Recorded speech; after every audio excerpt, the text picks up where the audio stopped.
Imagine, if you will, a world where your natural instincts, your boundless energy, your innate drive to compete, to build, and to protect are treated not as assets. But as clinical disorders. Exactly. Imagine waking up every day and stepping into an environment that is meticulously designed to pathologize your very existence. Where the simple act of being a boy is viewed as a condition that needs to be medicated, managed, and eventually, well, eradicated.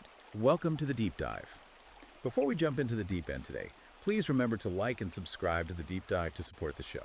It really helps us keep bringing you these intense, unfiltered explorations of the texts that are shaping our cultural reality. It is a profoundly unsettling premise to start on. The proposition that what is biologically natural, what's been hardwired into the human species over hundreds of thousands of years of evolution, is now being institutionally condemned as a defect. That is the exact tension we are unpacking today. We are doing a comprehensive cover-to-cover review of the explosive new 2025 ebook, Pro-Men, Neo-Marxist Capture of Institutions, Demonization of Masculinity, Drugging of Boys, Pathologizing of Men, and Female Supremacist Misandry by Conrad Reicher. And for those of you listening, you can buy this must-read book right now on Amazon Kindle and Google Play Books. Let me frame this deep dive explicitly for you. If you are a man in the manosphere, a men's rights advocate, or simply someone trying to understand the history of how our institutions were captured by feminist and Marxist ideologies long before most of the public even noticed, this book is written specifically for you. It's an incredibly dense, provocative text. Reicher isn't pulling any punches here. He describes what he sees as a systematic, decades-long war on boys. Particularly within the modern education system. Right. He meticulously tracks the policy shifts, the funding mechanisms, and the ideological frameworks that have transformed schools from places of learning into what he argues are essentially ideological processing plants. Now, before we get into the weeds, I want to be clear with you. Because this text contains highly charged political content regarding left-wing and right-wing ideologies, we want to make it absolutely clear that we are not taking sides or endorsing the author's viewpoints. Our job today is to act as your guides. Right? Impartially reporting on the ideas and evidence presented in the source material so you can understand the author's exact arguments. That's the most productive way to approach a text like this. Our mission is synthesis and analysis. We're going to look at the raw data Reicher provides, the specific historical anecdotes he highlights, and the philosophical frameworks he uses to diagnose the current state of masculinity. Tracing the through line of his argument from the classroom to the broader culture. Exactly. I want to start with the very foundation of Reicher's thesis, the concept he calls the medicalization of masculinity. It's a massive claim right out of the gate. It really is. That modern schools are no longer designed for boys in any functional capacity. He refers to them as conditioning centers. How does he justify that terminology? What exactly is the environment demanding of these kids? The justification really comes down to an analysis of baseline expectations. Reicher argues that the modern classroom demands absolute compliance. Physical stillness. Yes, and a very specific type of emotional expressiveness. He posits that this environment is fundamentally at odds with male biology. He leans heavily into evolutionary psychology here. Heavily. If you look at male biology, it's hardwired for risk assessment, for physical competition, kinesthetic learning, and the physical mastery of an environment. Which, for the vast majority of human history, were not just normal, they were essential. Essential traits required for the survival of the tribe. But Reicher is saying those survival traits are now a liability in a third-grade classroom. Yeah. When a boy acts like a boy, when he fidgets, when he wants to run, when he naturally challenges authority or tests boundaries, the system doesn't view that as a normal developmental phase. It doesn't view it as boyhood. The book argues that this behavior has quite literally been turned into a psychiatric billing code. That is the core of his evolutionary mismatch theory. Over the last few decades, we've placed boys into institutional environments that are overwhelmingly designed by and calibrated for a female behavioral baseline. Because of the demographics of the teachers. Right. Reicher points to the demographic reality that over 80% of elementary school teachers are women. His argument is that many of these educators, operating within a system designed for quiet compliance, unconsciously expect boys to behave like quiet, compliant girls. And when the boys inevitably fail to meet that female-coded behavioral standard, They aren't viewed as boys being boys. They're viewed as defective girls. that framing is fascinating, treating them as defective rather than just different. But you mentioned a psychiatric billing code earlier. I really want to understand the mechanics of this. The financial incentive. Right, because Riker doesn't just treat this as a cultural accident. He points to a very specific financial mechanism driving this massive spike in ADHD diagnoses. He brings up the Individuals with Disabilities Education Act. IDEA. Yes. How does federal funding actually incentivize the pathologizing of normal boy behavior? This is where Raker's analysis moves from sociology into institutional economics. Under the IDEA framework, schools receive specific federal funding allocations for students who are diagnosed with behavioral or learning disorders. And originally this was for severely disabled children. Noble intentions, exactly, to ensure they received adequate resources. However, Raker tracks how the definitions began to expand. As district budgets tightened across the country, administrators realized something. What's that? Every child diagnosed with a disorder like ADHD brought additional federal dollars into the school's coffers. So you have a system that financially rewards the labeling of children. Precisely. The more boys you can classify as having a psychiatric disorder, the more money the district receives. That is a perverse incentive structure. It creates a feedback loop. The teacher is frustrated by a boy's natural kinetic energy because she has 30 kids in a room and needs silence. The administration needs funding. And the parents are told their child is disruptive and falling behind. And waiting in the wings with the solution is the pharmaceutical industry. Oh man, and Riker explicitly follows the money there too. He calls out big pharma lobbying with some staggering numbers. $2.8 billion. Between 1998 and 2023, spent lobbying U.S. lawmakers. He argues they market ADHD as an epidemic because from a business perspective, every new diagnosis of a 7-year-old boy is a lifelong customer. The alignment between overwhelmed schools, federal funding policies, and pharmaceutical profit models, that's what Riker calls the medicalization industrial complex. And he provides some truly chilling examples of how this bureaucratic alignment plays out on the ground in the lives of individual families. I want to dig into those anecdotes. The human cost is brutal. It is. He tells the story of a 7-year-old boy in Kentucky, 7 years old. And he was prescribed Adderall, a highly addictive amphetamine. For what exact reason? According to the case Riker cites, the boy's teacher complained that he jumped too much during circle time. Jumped to it. That was the primary behavioral complaint. A 7-year-old boy had too much energy while sitting in a circle on a rug. It's insanity. The school pressured the parents to seek a medical evaluation, strongly suggesting that the boy could not return to a normal classroom setting unless he was medicated to control his impulses. The book mentions that his father, who was a firefighter, absolutely refused and ended up suing the school district for medical coercion. And he won. He won the right to keep his kid off the drugs. But Riker uses this to ask a terrifying question. What about the millions of dads who don't have the resources or the stubbornness to fight a protracted legal battle against a school district? How many parents simply bow to the pressure from the quote-unquote expert? And hand over the pillbox every morning just so their kid isn't ostracized. That pressure is systemic. And Riker provides another data point to show just how deeply ingrained it is. He cites a 2022 case in a Texas school district where administrators were actually caught using ADHD diagnoses as a key performance indicator. Wait, pause on that. A KPI. Like a corporate sales target. Precisely. Staff members were receiving financial bonuses for identifying more cases of behavioral disorders. They had quotas. They had quotas to meet.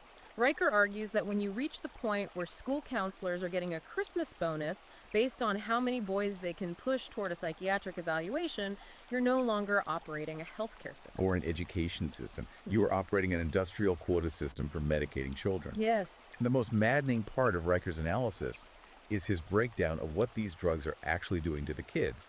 You'd think if we're going to pump millions of developing male brains full of amphetamines, the long-term results must be spectacular there. You would hope. But he points to a 2020 meta-analysis published in The Lancet. What did that study actually find? The Lancet meta-analysis is a crucial piece of evidence in his argument. It analyzed the outcomes of children prescribed ADHD medication over an extended period. And the findings. The findings showed that while the medication does improve short-term focus, meaning it successfully suppresses the child's kinetic energy and makes him sit still in the chair to complete a worksheet, it does absolutely nothing to improve long-term academic outcomes. Nothing.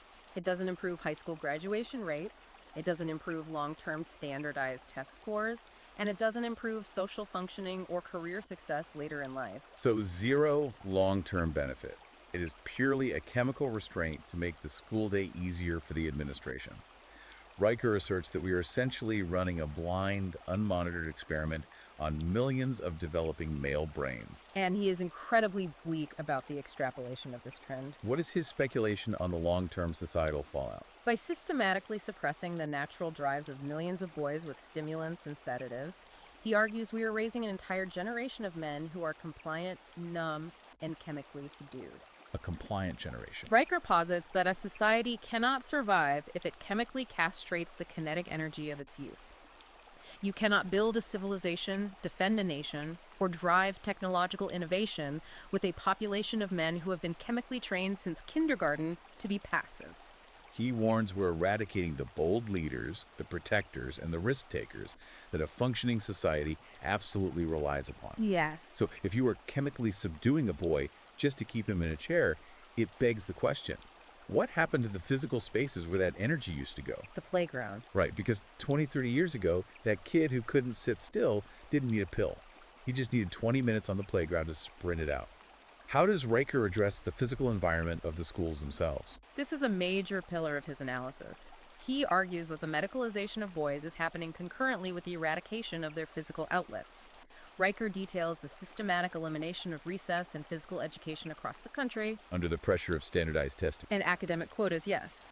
Schools have stripped away the unstructured physical play that boys biologically require. And he notes what they are replacing it with, which is almost comical if it weren't so damaging. The book talks about schools substituting physical recess with things like mindfulness coloring. Or having the kids sit in a circle for emotional check-ins. You cannot domesticate masculine energy with a coloring book. You really can't.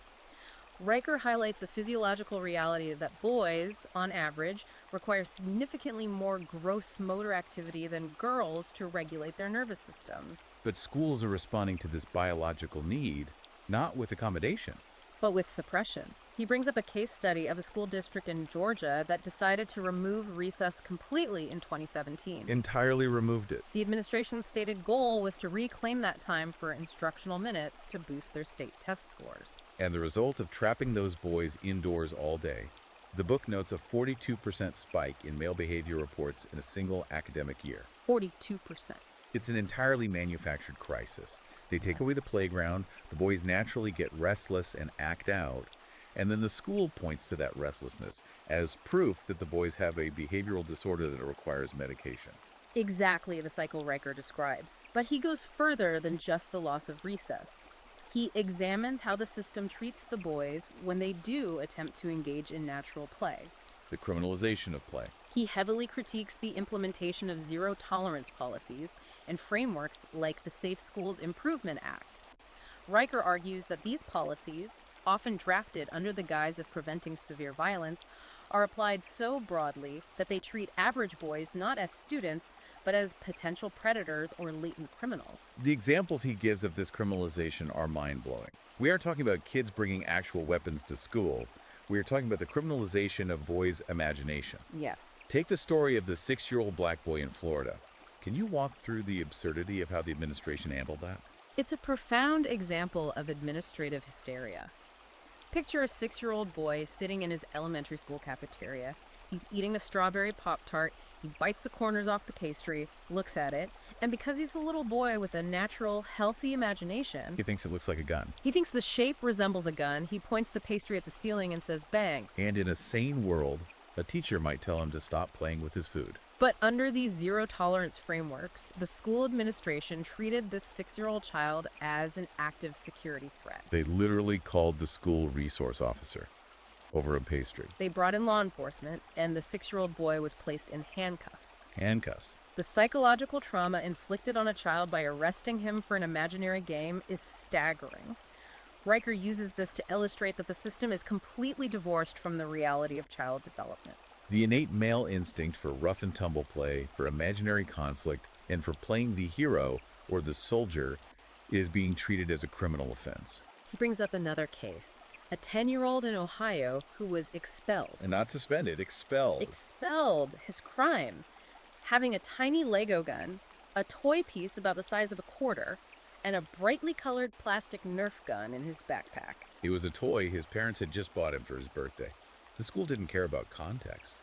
They treated a piece of plastic like a weapon violation, under their zero-tolerance rules. It's as if boyhood itself is considered contraband.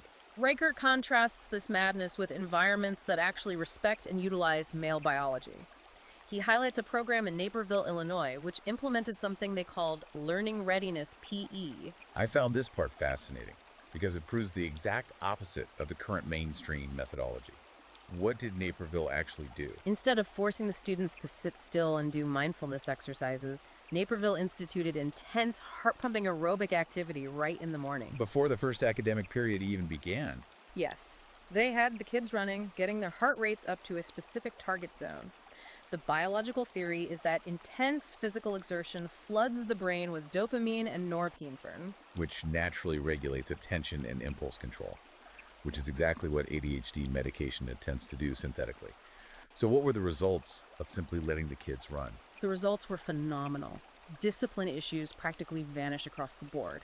Furthermore, their academic performance, specifically their math and science scores, went through the roof. Elevating the district to some of the highest testing percentiles in the world. Yes. It's an incredible juxtaposition. Naperville leans into male biology, embraces the need for physical exertion, and sees massive success. But the mainstream system suppresses it, pathologizes it, and ends up handcuffing 6-year-olds. And Riker asks a really profound question here about the broader societal conditioning taking place. We have a society that runs active shooter drills in kindergartens, right? These drills teach children absolute passive obedience. Hiding in closets. Turning off the lights, submitting in silence, and hoping the threat goes away. Riker points out the deep psychological contradiction here. The schools are enforcing this passive obedience while simultaneously punishing the innate male instinct to protect, to confront, and to fight back against a threat. If a boy shows any inclination toward protective aggression or physical confrontation, even in play, he is suspended or medicated. Riker argues that we are systematically training the protector out of the boy, leaving society vulnerable because we've conditioned our men to hide in the dark rather than confront danger. This leads us directly into the psychological warfare aspect of the book. If boys are being punished for their physical energy and their protective instincts are labeled as dangerous, how are their internal psychological traits being managed? That's where he introduces the misandrous double bind. And his breakdown of the toxic masculinity myth is incredibly sharp. How does he define this double bind? The misandrous double bind is perhaps Riker's most potent observation regarding the psychological trap that modern men and boys find themselves in. He defines it as a societal framework where men are relentlessly shamed for displaying traditional masculinity. Traits like stoicism, physical dominance, emotional reserve, or intense competitiveness. They are lectured constantly that these traits are toxic and that they need to open up, be vulnerable, and cry. But it's a trap. Exactly. The double bind is that when men actually follow this advice, when they show vulnerability, when they express weakness, fear, or insecurity, they are immediately punished. Rejected or openly mocked by the very same institutions and individuals who demanded they open up. They are viewed as pathetic or unmanly, so they are damned if they are stoic and they are damned if they are vulnerable. He traces this institutionalization of this double bind right up to the highest levels of psychology. He points to the American Psychological Association, the APA. In 2018, they released new guidelines for psychological practice with boys and men. And Riker absolutely tears into this document. What did the APA actually declare? The APA guidelines explicitly stated that traditional masculinity, which they defined as including traits like anti-femininity, achievement, eschewal of the appearance of weakness, and adventure, risk, and violence, is psychologically harmful. They essentially categorized the foundational traits of masculinity as a pathology that restricts men's psychological development. Riker argues this pseudoscience has been thoroughly weaponized in teacher training programs. Educators are taught to view a boy's desire to compete and win, or his refusal to cry when he skins his knee, as signs of toxic socialization that need to be deconstructed. Furthermore, Riker highlights a glaring systemic hypocrisy in how aggression is handled. He points out that female aggression, which typically manifests as relational sabotage, spreading rumors, social isolation, reputational destruction, that is largely ignored by the school system. It's often treated as complex social development or just girls being girls. Think of the classic Mean Girls dynamic. The psychological damage that causes is immense, but the school rarely intervenes. Exactly. But if a boy exhibits basic male fitness, assertiveness, or engages in rough physical play, it is immediately flagged as a precursor to violence, and labeled a threat to the safety of the school. The system criminalizes male aggression while giving a free pass to female aggression. The book provides some chilling, real-world examples of how far this ideological policing has gone. Look at the case he cites from Canada. A 12-year-old boy was reported for a hate crime under the Canadian Human Rights Act. What was the horrific slur this child used? He said the phrase, "boys will be boys." A 12-year-old kid repeating a centuries-old idiom about male behavior was dragged into a human rights tribunal framework. Or the case of the 14-year-old in Oregon. This kid was literally suspended from school for doing push-ups at the lunch table. Suspended for push-ups. Why? Because a school counselor decided that his display of physical effort was intimidating to the other students. Riker uses these examples to show that the policing of masculinity isn't just about preventing harm, it's about suppressing male excellence and physical vitality. And he extends this analysis beyond the schoolyard into adult relationships to illustrate how pervasive this double bind truly is. The anecdote about the bodybuilder perfectly encapsulates this. Walk us through that story, because it highlights the romantic and social consequences of the double bind. Riker shares the story of a young man who began bodybuilding. For 2 years, he dedicated himself to the gym, built massive amounts of muscle, and increased his testosterone and physical dominance. And his girlfriend. Throughout this process, his girlfriend enthusiastically encouraged him. She celebrated his progress, called him her king, and praised his dedication. But the moment he actually won his first major competition, The moment he achieved peak physical dominance and true male assertiveness, her attitude flipped. She dumped him almost immediately, claiming that he was now too aggressive and that his physical presence was intimidating. she wanted the aesthetics of a dominant man, but she couldn't handle the actual reality of male assertiveness. It's a cognitive dissonance machine. Riker explores the severe psychological toll this takes on young men. Imagine growing up in a system where your core identity, your natural physical state, and your baseline psychology are framed as a public nuisance. What is his speculation on where this drives these boys? Riker argues that this ideological cage is precisely what drives millions of young men toward figures like Andrew Tate, into the deep escapism of online gaming, or straight into pure destructive nihilism. Because reality has become a cage. When the mainstream reality of school and society tells a boy that he is fundamentally wrong for existing, that his ambition is toxic, and that his physical energy is a disease, he will inevitably seek out alternative realities. You will find echo chambers on the internet that not only validate his masculinity, but often weaponize his resentment against the society that rejected him. Which brings us to a critical pivot in the book. Yes, if the behavioral policies and the physical environments have been completely overhauled to suppress boys, how does that manifest in the actual academic material? What are they forcing these boys to learn while they sit quietly in their chairs? Riker's chapter on the neo-Marxist capture and the feminist curriculum is arguably the most enraging part of the text. He asserts that the ideological shift in what is taught is not an accident. It is deliberate and systemic. Riker outlines a massive ideological purge of the curriculum. He argues that classical Western literature, the epic narratives of the hero's journey, tales of conquest, bravery, self-sacrifice, With exploring of the unknown. the very stories that have inspired boys for generations have been intentionally replaced. Replaced by what? What is the new baseline for literature and history? He categorizes the new curriculum as being dominated by trauma-based, feminist, and neo-Marxist texts. His argument is that the shift purposefully alienates boys from the process of reading and learning. Because it doesn't speak to them. Instead of narratives of male triumph, agency, and overcoming insurmountable odds, the curriculum now centers on narratives of victimhood, systemic oppression, and historical grievance. Boys are no longer taught to identify with the hero. They are taught to identify themselves as the inheritors of the oppressor class. He introduces the concept of equity education. Which sounds great on a brochure. But the mechanics of it, as Riker describes them, are terrifying. According to the sources he cites, fundamental concepts like merit, logic, and competition are now literally being framed by educators as tools of white supremacy and patriarchy. That is the core of the neo-Marxist critique of education. The framework assumes that any system that produces unequal outcomes must be inherently corrupt. Therefore, traditional markers of success like getting the correct answer on a math test, speaking with clear rhetoric, or outperforming peers are viewed not as achievements, but as evidence of systemic privilege. Riker argues that under this equity model, high-achieving boys aren't celebrated. They are penalized, held back, or shamed in order to artificially close outcome gaps. The illustrative content he provides here is just staggering. He mentions a teacher in North Carolina who faced disciplinary action from their administration for assigning J.R.R. Tolkien's The Lord of the Rings. What was the administration's rationale for banning one of the greatest works of fantasy literature ever written? The stated rationale was that the book promotes male-dominated military structures. Are you kidding me? And that it centers on a patriarchal, Eurocentric worldview of good versus evil.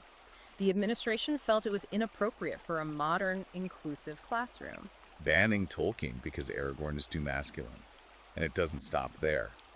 The book details how classic literature that remains in the curriculum is completely subverted.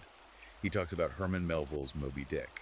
Being taught not as an epic exploration of obsession, madness, and the terrifying power of the sea, but as a metaphor for ecofeminist shame and the harmful patriarchal need to control and dominate nature. it is the complete deconstruction of the original text to serve a modern ideological agenda. But Riker argues the capture goes far beyond literature. It has infected the hard sciences and mathematics. He cites a highly controversial math curriculum implemented in Oakland, California. This was the one that made national headlines. What were they teaching fifth graders in math class? The curriculum guidelines explicitly encourage teachers to instruct fifth graders that capitalism is a form of violence. In math class. Furthermore, the framework suggested that requiring students to show their work to arrive at a single objective correct answer in mathematics is a white supremacist practice. Rooted in a patriarchal need for control and perfectionism. They are teaching kids that objective reality and basic arithmetic are racist and sexist. How is a boy supposed to learn engineering or physics if he is taught that getting the right answer is a form of oppression? And this isn't just happening in fringe districts. Riker points to the College Board, the organization that controls AP testing for the entire country. Yes, he cites leaked internal memos and scoring rubrics from the AP literature exams.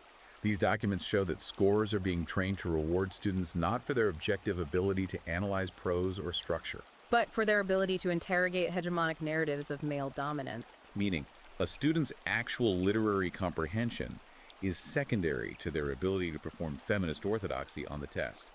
If they don't parrot the neo-Marxist talking points, they don't get the college credit. Let's pause and look at the macro implications of this. What happens to the economic and cultural future of a nation where 80% of high school seniors reportedly graduate believing that capitalism is fundamentally exploitative? Riker's speculation on this is grim. He envisions a society facing catastrophic innovation stagnation. If you raise a generation of boys who are taught to apologize for historical achievements, who are taught that men like George Washington, Winston Churchill, or the pioneers of the Industrial Revolution were merely evil oppressors rather than flawed but brilliant leaders to learn from, you destroy the ambition of your future workforce. You cannot maintain a first world economy, let alone compete globally with nations like China, if your young men believe that ambition and wealth creation are morally evil. If the curriculum has been so thoroughly captured and weaponized against boys, we have to ask, who is delivering this curriculum? This leads directly into Riker's analysis of the demographic cliff in education. He details the systematic erasure of men from educational spaces. Categorizing male teachers and fathers as living in institutional exile. The demographic statistics Riker provides are stark. He notes that the educational workforce in the United States is now somewhere between 76% and 85% female, depending on the grade level. In early childhood and elementary education, it's almost entirely female. But Riker's argument is that this is not merely a natural demographic shift or a matter of career preference. He asserts it is the result of an ideological purge. He points specifically to the weaponization of Title IX and the Me Too movement. How have these frameworks been used to push male educators and fathers out of the schools? He describes the creation of an environment defined by default suspicion.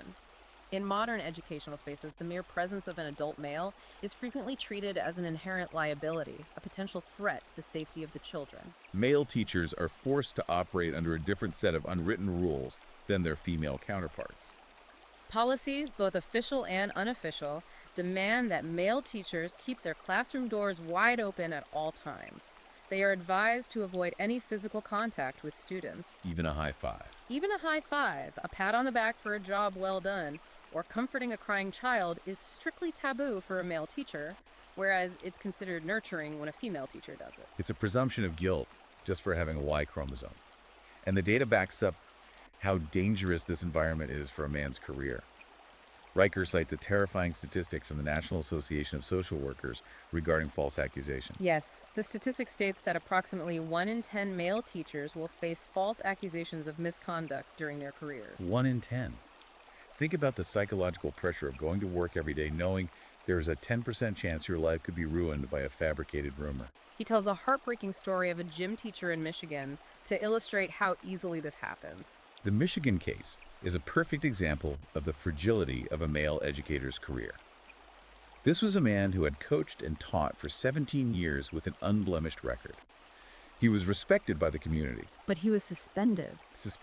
investigated, and ultimately blacklisted from the profession because a 13-year-old girl told a school counselor that the teacher looked at her wrong during stretching warm-ups. Looked at her wrong. There was no evidence. There were no witnesses corroborating inappropriate behavior. There was no physical contact. Just a vague, subjective allegation of a glance, and 17 years of dedicated service were erased. His career was destroyed. And Riker emphasizes that this atmosphere of default suspicion extends beyond the staff. It is directed fiercely at fathers as well. He details how fathers are actively marginalized and treated as hostile outsiders by the educational community. The story of the father in Ontario is a perfect example of this hostility. What happened when he tried to help out at his son's school? It was a bizarre escalation. A father in Ontario noticed that the swing set on the school's playground, which his son played on daily, had a broken chain. It was a safety hazard. Right.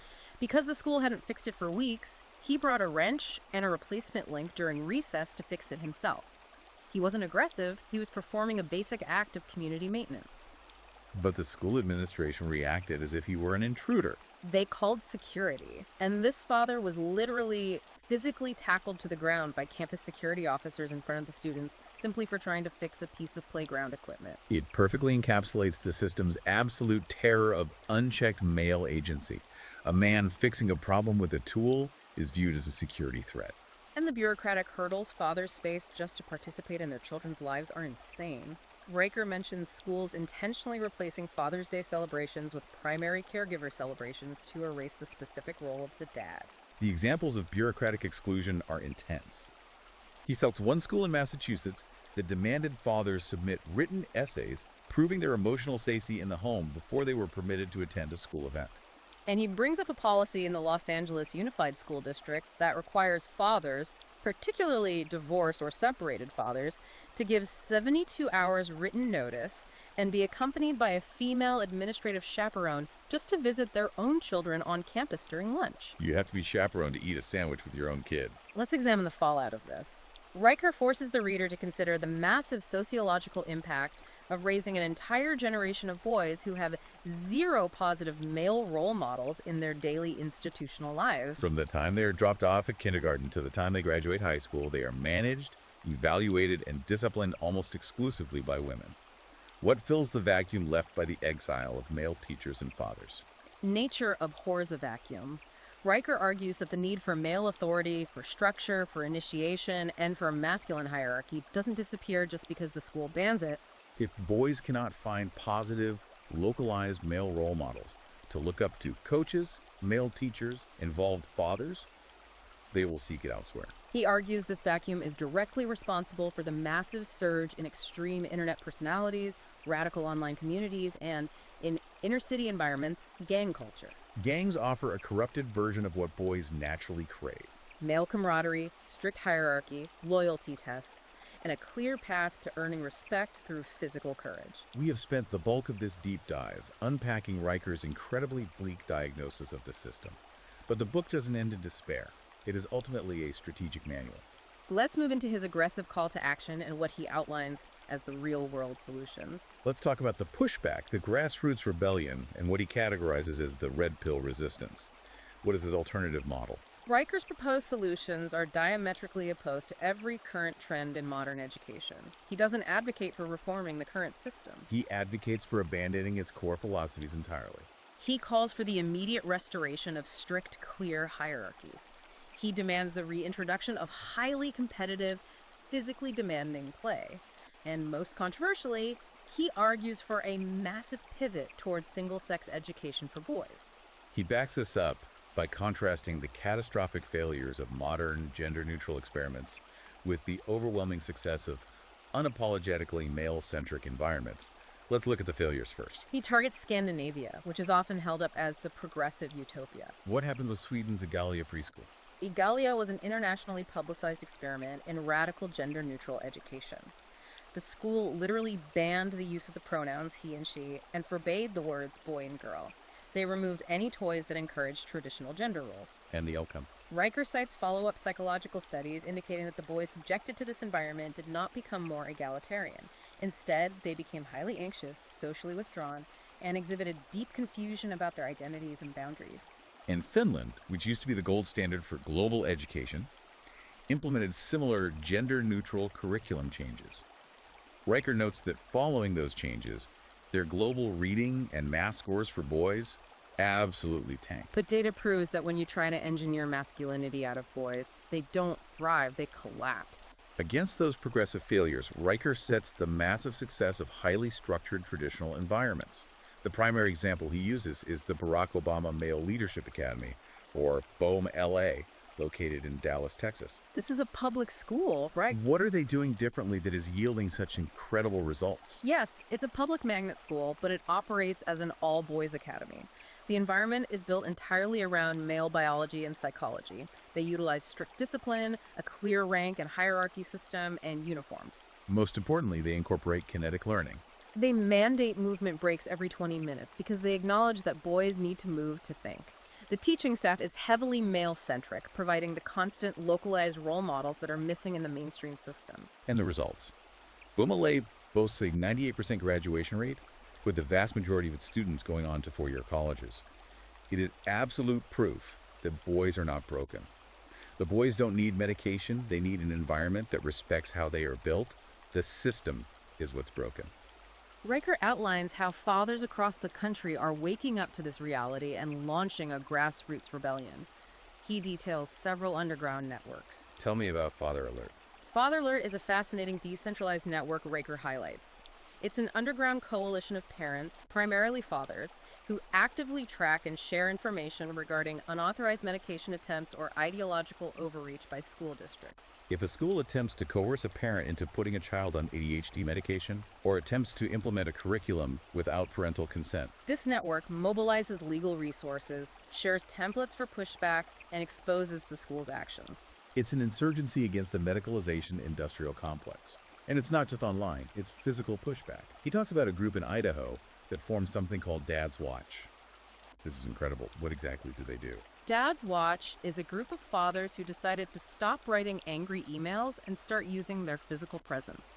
They organize groups of men to silently attend local school board meetings. They don't necessarily yell or protest. They simply stand in the back of the room, arms crossed, recording every vote and every statement made by the administration. Riker argues that the sheer stoic physical presence of organized, uncompromising men has successfully intimidated several administrations into reversing anti-boy policies. Yeah.